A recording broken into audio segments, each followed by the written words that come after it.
Pakistan stock exchange میں تیزی کا رجحان، انڈیکس نئی بلند ترین سطح پر پہنچ گیا۔ پاکستان اسٹاک ایکسچینج میں آج تیزی کا رجحان ہے، جس کے نتیجے میں انڈیکس نئی بلند ترین سطح پر پہنچ گیا۔ کاروباری ہفتے کے پہلے ہی دن بازار حصص میں 997 پوائنٹس کی تیزی کے ساتھ مارکیٹ کا آغاز ہوا، جس کے نتیجے میں KSE100 انڈیکس بڑھ کر 1,70,862 پوائنٹس کی نئی بلند ترین سطح پر پہنچ گیا۔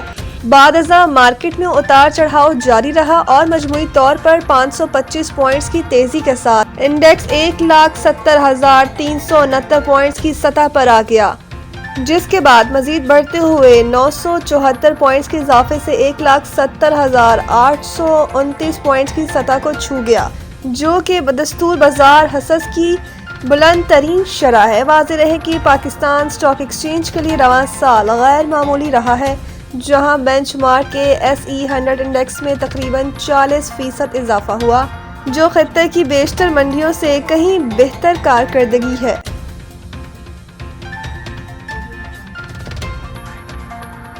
سڈنی حملہ دہشت گردی قرار، فائرنگ کرنے والے باپ بیٹا نکلے، مزید کسی حملہ آور کی تلاش ختم کر دی گئی۔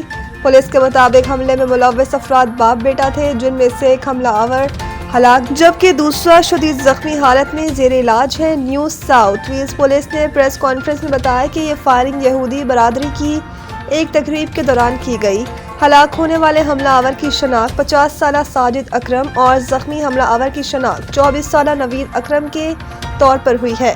پولیس کے مطابق ساجد اکرم گزشتہ 10 برس سے اسلحہ لائسنس کا حامل تھا اور ایک گن کلب کا باقاعدہ رکن بھی تھا۔ اس کے قبضے سے 6 ہتھیار برآمد کیے گئے ہیں، جن کے فائرنگ واقعے میں استعمال ہونے یا نہ ہونے کی تحقیقات جاری ہے۔ پولیس نے جائے وقوع کی قریب سے 2 فعال دیسی ساختہ دھماکہ خیز مواد بھی برآمد کیے، جنہیں محفوظ بنا دیا گیا ہے۔ حکام کا کہنا ہے کہ مزید کسی حملہ آور کی تلاش ختم کر دی گئی ہے، تاہم واقعے کے مرگوحات اور پس منظر کی تحقیقات جاری ہے۔ فائرنگ کے نتیجے میں 16 افراد ہلاک اور 40 زخمی ہوئے۔ پولیس کی جوابی کارروائی میں ایک حملہ آور موقع پر ہلاک ہو گیا، جبکہ دوسرا شدید زخمی حالت میں گرفتار کر لیا گیا۔ واقعے کے بعد آسٹریلوی حکومت نے یوم سوگ کا اعلان کیا ہے اور سرکاری عمارتوں پر قومی پرچم سرنگوں رہے گا۔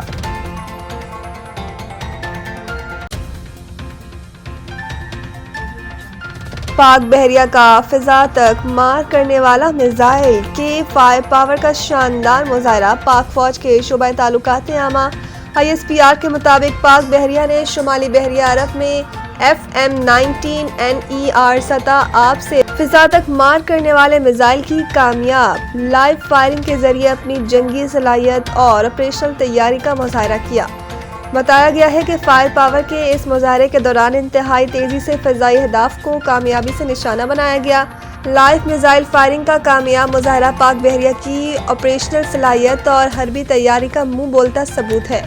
ترجمان کے مطابق commander Pakistan fleet rear admiral Abdul Munir نے فائر پاور ڈسپلے کا مشاہدہ کیا اور پاک بحریہ کی آپریشنل تیاری پر اطمینان کا اظہار کیا۔ کمانڈر پاکستان فلیٹ نے فائرنگ میں حصہ لینے والے افسران اور جوانوں کی پیشہ ورانہ مہارت، عزم اور لگن کو سراہتے ہوئے کہا کہ پاک بحریہ ہر صورت ملکی سمندری دفاع اور قومی بحری مفادات کے تحفظ کے لیے پرعزم ہے۔ فلیٹ کمانڈر نے اس عزم کا اعادہ کیا کہ پاک بحریہ کسی بھی چیلنج سے نمٹنے کے لیے ہمہ وقت تیار ہے۔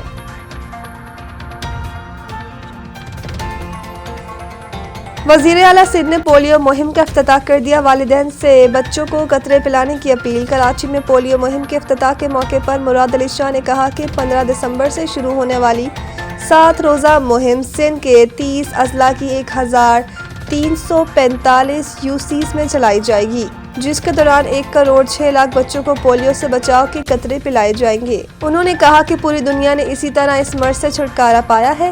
یہ شرمندگی کا باعث ہے کہ دنیا میں صرف پاکستان اور افغانستان میں پولیو ہے۔ اس کا صرف ایک علاج ہے کہ ہم پولیو سے بچاؤ کے قطرے پلائیں۔ دیگر مسلم ممالک اسلامی نے بھی بچوں کو پولیو کے قطرے پلا کر یہ مرض ختم کیا۔ وزیر اعلیٰ سندھ کا کہنا تھا کہ پچھلے سال بھی 30 بچوں میں پولیو وائرس کی تصدیق ہوئی، جن میں سے 9 کا تعلق سندھ سے تھا۔ یہ مرض کم ہو گیا تھا مگر کچھ سالوں سے دوبارہ بڑھا ہے۔ انہوں نے مزید کہا کہ اس مہم میں 80,000 سے زائد فرنٹ لائن ورکرز حصہ لیں گے، جن کی حفاظت کے لیے 21,000 اہلکار تعینات ہوں گے۔ والدین سے عوام سے اپیل ہے کہ وہ بچوں کو پولیو کے قطرے ضرور پلائیں۔ شدید دھند سے حد نگاہ کم، موٹر وے کو مختلف مقامات سے بند کر دیا گیا۔ ملک کے مختلف شہروں میں دھند کے باعث حد نگاہ کم ہونے سے موٹر وے کو متعدد مقامات سے بند کر دیا گیا۔ موٹر وے M3 فیض پور سے درخانہ تک، جبکہ موٹر وے M4 کو پنڈی بھٹیا سے عبدالحکیم تک بند کر دیا گیا۔ موٹر وے M5 شیر شاہ سے ظاہر پیر تک بند کی گئی۔ قومی شاہراہوں پر بھی حد نگاہ انتہائی کم ہونے کے باعث ٹریفک کی روانی شدید متاثر ہے۔ ترجمان موٹر وے پولیس نے شہریوں کو فوگ لائٹس استعمال کرنے اور غیر ضروری سفر سے گریز کرنے کی ہدایت کی ہے۔ PCB چیئرمین نے HBL PSL 11 کی ونڈو کا اعلان کر دیا۔ HBL PSL کا میلہ اگلے برس 26 مارچ سے 3 مئی تک مختلف شہروں میں سجے گا۔ HBL PSL 11 کے توسیعی مرحلے کی تیاریاں تیز کر دی گئی ہیں تاکہ 6 کے بجائے 8 ٹیموں کو میدان میں اتارا جا سکے۔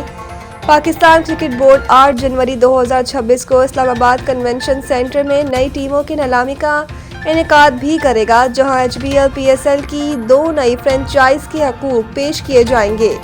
اس نیلامی کو براہ راست نشر کیا جائے گا، جس سے شفافیت کو یقینی بنایا جائے گا اور دنیا بھر کے ممکنہ سرمایہ کاروں اور کرکٹ شائقین کو عالمی سطح پر رسائی حاصل ہوگی۔ یاد رہے کہ HBL PSL مسلسل بین الاقوامی دلچسپی حاصل کر رہا ہے، جو لیگ کی بڑھتی ہوئی تجارتی قوت، عالمی سطح پر پھیلتے ہوئے اثر و رسوخ اور طویل مدتی ترقی کے امکانات کی عکاسی ہے۔